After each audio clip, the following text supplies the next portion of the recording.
कसे आहात? मजेत ना? मजेतच असायला हवं. मी राणी आपल्या एका नवीन व्हिडिओमध्ये तुमच्या सगळ्यांचं मनापासून खूप खूप स्वागत करते. तर आज आहे डे 1. तर आम्ही पोहोचलो आहे उज्जैनला. तर पोहोचायला आम्हाला 12 वगैरे वाजले आणि मग त्याच्यानंतर रूमवर आलो, थोडंसं फ्रेश वगैरे झालं, चिनू त्यांचं खाऊ वगैरे सगळं आवरून दिलं आणि मग त्याच्यानंतर आम्ही पण आंघोळ करून असं मस्त असं रेडी झालेलं आहे. तर असं दाखवते. तर असं काहीसं आउटफिट आहे माझं. चिनूला पण मस्त असं रेडी केलं आहे. तर आता पहिल्यांदा तर भूक लागला आहे, तर जेवण वगैरे करतो आणि मग त्याच्यानंतर आम्हाला जायचं आहे मंदिरामध्ये. तर चला तुम्हाला पण घेऊन जाते. आणि ट्रेनमध्ये वगैरे काय व्हिडिओ वगैरे स्टार्ट केलं नाही, म्हटलं इथं आल्यावर स्टार्ट करू. तर घरात पॅकिंग वगैरे करायचं होतं, ते सगळं झालं. तर आता फायनली ते पोचलो आहे. तर हे आउटफिट कसं वाटते मला नक्कीच कमेंट करा आणि ह्याच्या लिंकला कम्युनिटी पोस्टला मी मेन्शन करेल, तर जाऊन नक्की एकदा चेक करा. तर चला आता जेवण करूया आणि त्याच्यानंतर जाऊया मंदिरामध्ये. तर हा लुक कसं वाटतंय नक्कीच कमेंट करा आणि लॉकच्या शेवटपर्यंत नक्कीच कनेक्ट राहा. तर जिकडे रूममध्ये थांबलो होतो तर त्याच्या खालीच हॉटेल होतं, म्हणजे त्यांचंच. तर तिकडेच ना जेवण वगैरे केलं, कारण ना नाश्ता करायला वेळच भेटला नाही आणि नाश्ता आणि जेवण एकदाच झाल्यासारखं झालं. आणि ट्रेनच ना एवढं लेट चालू होतं, त्याच्यामुळे ना सर्व लेटच चाललं होतं. म्हणून पहिल्यांदा तर जेवण केलं आणि इथून ना निघालो. आणि त्याच्यानंतर ही गाडी ना बुक केलं होतं ह्यांनी. तर पूर्ण गाडी म्हणजे पूर्ण ह्यांनीच फिरवणार होते सगळीकडे, तर त्याच्यामुळे ना हे खूप इझी झालं होतं. आणि जर तुम्ही जाणार असाल ना तर असंच गाडी वगैरे करून जावा, म्हणजे सारखं या मंदिरात उतरणे परत तिकडे जाणे असं नका करू. तर गाडी बुक केलं ना तर आपल्याला नो टेन्शन असतं, म्हणजे आपण तो माणूस ना सगळीकडे फिरवतो, सगळे मंदिरं वगैरे दाखवतो. त्याच्यामुळे ना लेकरं वगैरे असेल तर हे पॅकेज ना खूपच छान बरं पडतं आपल्याला. आणि मग त्याच्यानंतर आम्ही पहिलं पॉइंट होतं हे सांदीपनी आश्रम. तर या आश्रमामध्ये ना खूप छान असं एकदम बारीक नक्षीकाम केलेलं होतं. तुम्ही बघू शकता किती सुंदर दिसते. आणि जेवढं व्हिडिओमध्ये छान दिसतं ना त्याच्यापेक्षा कितीतरी छान ना आपलं रिअलमध्ये बघताना वाटतं. आणि हे ना खूपच सुंदर होतं दृश्य. आणि हे म्हणजे ना असं आश्रम आहे जिथे कृष्णा आणि बलराम ह्यांना ना त्यांच्या गुरुने छान असं प्रशिक्षण वगैरे दिलं. आणि त्याच्यानंतर तिथून बाहेर आलो आणि इकडे बघू शकता तुम्ही हे श्रीकृष्ण द्वारका सखी, म्हणजे त्यांना 64 कला आहे, म्हणजे जे जे कला वगैरे होते ते सगळं इकडे शिकवलं होतं. तर त्याचंच ना मस्त इकडे सर्व लिहून ठेवलं होतं, काय काय आहे, कसं कसं आहे, सर्व माहिती दिली होती. तर ते सर्व बघितलं आणि कोणते कोणते कला आहेत ना ते इकडे लाईनशीर पण दिले होते, बघू शकता. तर पूर्ण हे खूप जास्त मोठं आहे, म्हणजे कितीही फिरा संपतच नाही, एवढं जास्त कला वगैरे इकडे सगळंच दिलेलं आहे. आणि हे सर्व जर आपल्याला बारकाईने बघायचं असेल पूर्ण दिवस पण कमी पडतं. तर त्याच्यामुळे ना पटपट बघतच ना आम्ही पटकनच लवकर बाहेर आलो. आणि इकडे या लेकराचं असं चालू होतं मस्त इकडे मजा मस्ती करायला, त्यांना मस्त मोकळं जागा होतं, छान बाहेर गार्डन पण होतं, तुम्हाला दाखवतेच पुढे. तर इकडे मस्त चिन्नूचं पळापळी चालू होतं. आणि या 64 कलामध्ये सगळेच आपले पूर्ण आपण जे रोज कामं करतो, म्हणजे ना कपडे धुणे, भांडे घासणे, चादर घालणे, हातरून घालणे आणि सगळ्यात छोटे मोठे गोष्टी ना म्हणजे शिलाई काम करणे आणि बऱ्याच अशा गोष्टी होत्या. ते सगळे ना 64 कलामध्ये त्याचं जोडणं केलं गेलं होतं. आणि इथं ना हे एवढं सुंदर दृश्य होतं. आणि महाभारत होताना काय काय घटना झाल्या, म्हणजे कोण कोणाला मारलं, कोण जितलं वगैरे, सर्व ह्या गोष्टी ना ते पण इकडे ना पुढे दिले होते. तर ते सर्व खूप छान पद्धतीने इकडे सर्व मांडलेलं आहे चित्राच्या दृश्यामध्ये. आणि हे छान बघण्यासारखं आहे. सो तुम्ही गेल्यावर ना नक्कीच इकडे भेट द्या आणि हे आश्रम ना नक्कीच बघा. त्याच्यानंतर आतमध्ये ना इकडे एक म्हणजे शिवलिंगापुढं जे नंदी महाराज असतात, म्हणजे ते बसलेले असतात ना सगळ्या मंदिरापुढं. पण इकडे ना एक पॉईंट असं होतं, तिकडे ना ते बसलेले नव्हते तर थांबून होते. तर हेच इकडचं खासियत होतं.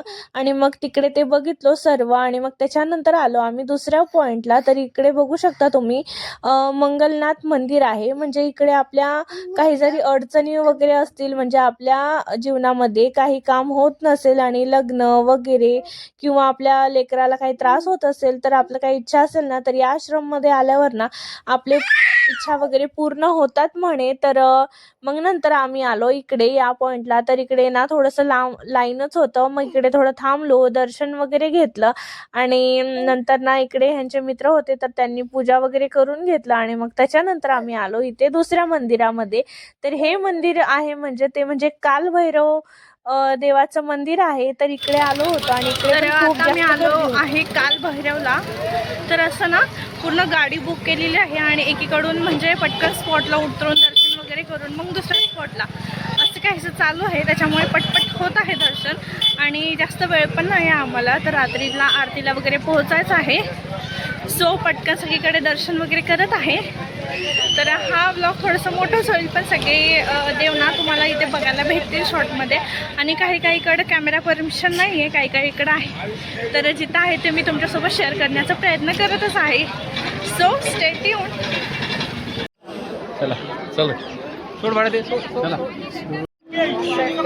हर हर हर हर उठला रे उठला उठू दे ना. काय मार्ग काय आला जामनेर पाऊस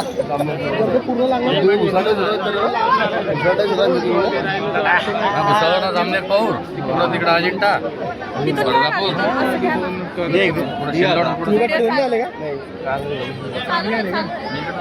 कानपूरला कानपूरला ड्युटीला. अच्छा रेल्वेला का?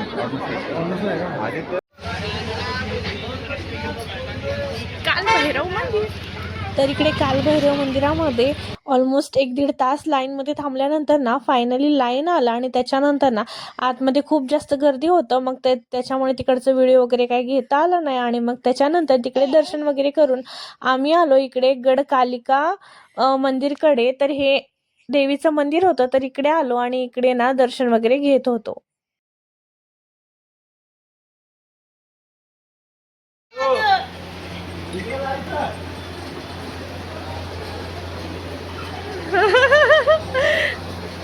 Come on, come on, come on. चला, come on, come on. हळू हळू जरा हळू. लाईनीत चालायला लावायला पाहिजे होतं. तेव्हा किती फास्ट पळत.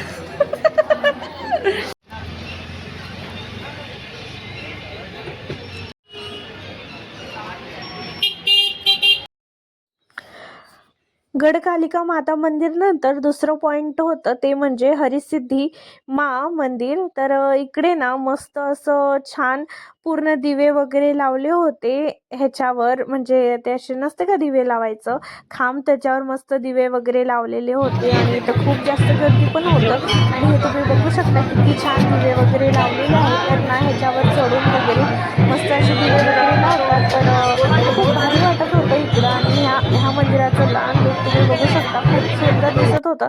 आणि इकडे ना एकदम पुढून दर्शन वगैरे घेता आलं आणि दर्शन पण छान झालं.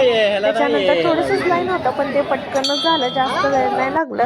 आणि इकडे ना हे दिव्याचं शो ना बघण्यासारखं होतं. तर नक्कीच इकडे जावा आणि मस्त दर्शन वगैरे करा. आणि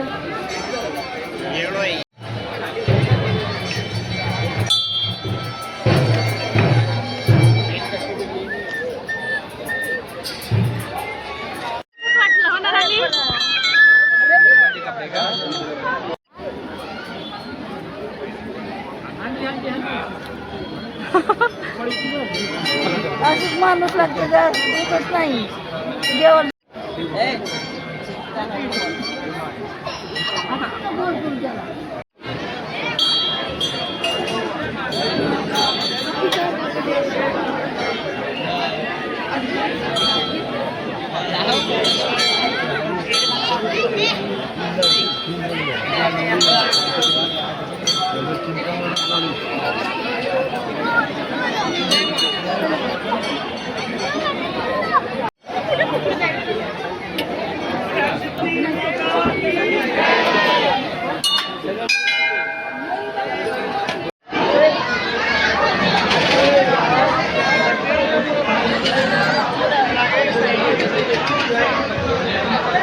तर इकडून ना या मंदिरातून निघाल्यावर समोरच ना अजून 1-2 मंदिर होते.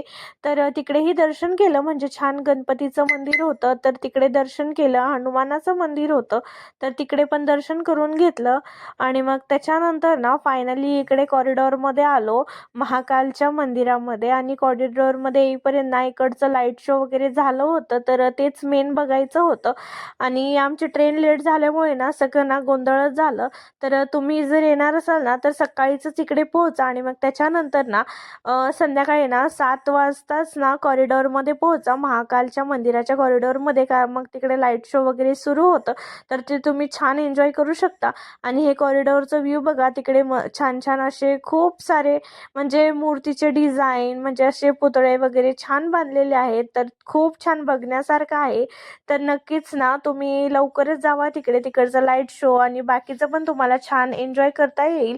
आणि इकडे बघू शकता आमचं इकडे ना महाकालच्या मंदिरामध्ये आलो होतो. म्हणजे कॉरिडॉर बघून जायचं असं ठरलं होतं आमचं. पण ना म्हटलं आता मंदिरामध्ये आरती होणार आहे, तर म्हटलं आता आत्ताच दर्शन करून वगैरे जाऊ. म्हणजे सकाळी होईल नाही होईल म्हणून ना रात्रीच ना दर्शन वगैरे करायला आलो आतमध्ये. आणि लेडीजचं लाईन वेगळं, जेंट्सचं वेगळं असं होतं. ह्यांना थोडंसं वेळच होतं यायला, तर आम्ही पुढे निघालो. आणि मस्त छान झालं दर्शन, एकदम समोरून झालं.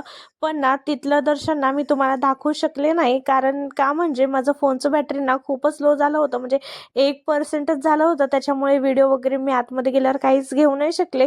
पण ना खूपच जवळून दर्शन झालं, एकदम छान दर्शन झालं, निवांत वगैरे. आणि मग दर्शन झाल्यावर ना आम्ही बाहेर येऊन बसलो होतो. आणि पण जेंट्सचं लाईन अजून यायचंच होतं. आणि तेवढ्यातच तिथे आरती वगैरे सुरू झालं, रात्रीचं आरती.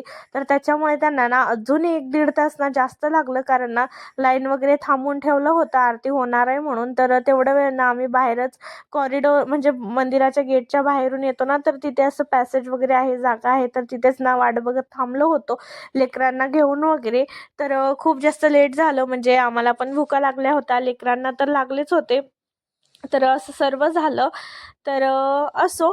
तर कसंही एकदम छान असं दर्शन वगैरे झालं. पहिल्या दिवसाचं सगळे मंदिर दर्शन वगैरे झालं. आणि जे जिथे ना म्हणजे मेलेल्यांना जाळलं वगैरे जातं, तर त्या पॉईंटला आम्ही व्हिजिट नाही केलं मुद्दामूनच, कारण लेकरं वगैरे होते सोबत म्हणून. तर ते पॉईंट सोडलं तर बाकी सगळेच पॉईंट झाले. तर असं छान प्रकारे आमचं सगळीकडचं दर्शन वगैरे झालं. तर हा व्हिडिओ कसा वाटला मला नक्कीच तुम्ही कॉमेंटमध्ये सांगा. लेकरांचं तर ना मध्ये मध्ये चालूच असतं, दूध प्यायचं, रडायचं, हे सर्व. तर त्यांना हँडल करत करत ना हे सर्व बघणं थोडंसं अवघड होऊन जातं. पण आपल्याला बघायचं असल्यावर हे सगळं पॉसिबलच होऊन जातं. तर असं सर्व ना पहिल्या दिवशी काहीसं झालं. तर हा व्हिडिओ कसं वाटलं मला नक्कीच कॉमेंटमध्ये सांगा. आणि व्हिडिओ कसं वाटलं, काय वाटलं तुम्हाला, अजून काही माहिती हवी असेल तर नक्कीच मला कॉमेंटमध्ये सांगा. मी नक्कीच आन्सर करेन. आणि गाडी वगैरे करून तुम्ही ना मस्त सगळीकडे दर्शन वगैरे करू शकता, फिरू शकता. तर चला, तर हा व्हिडिओ मी इथेच एंड करते. भेटूया आता नेक्स्ट व्हिडिओमध्ये. Till then bye bye. Thanks for watching and please like, share and subscribe to my YouTube channel.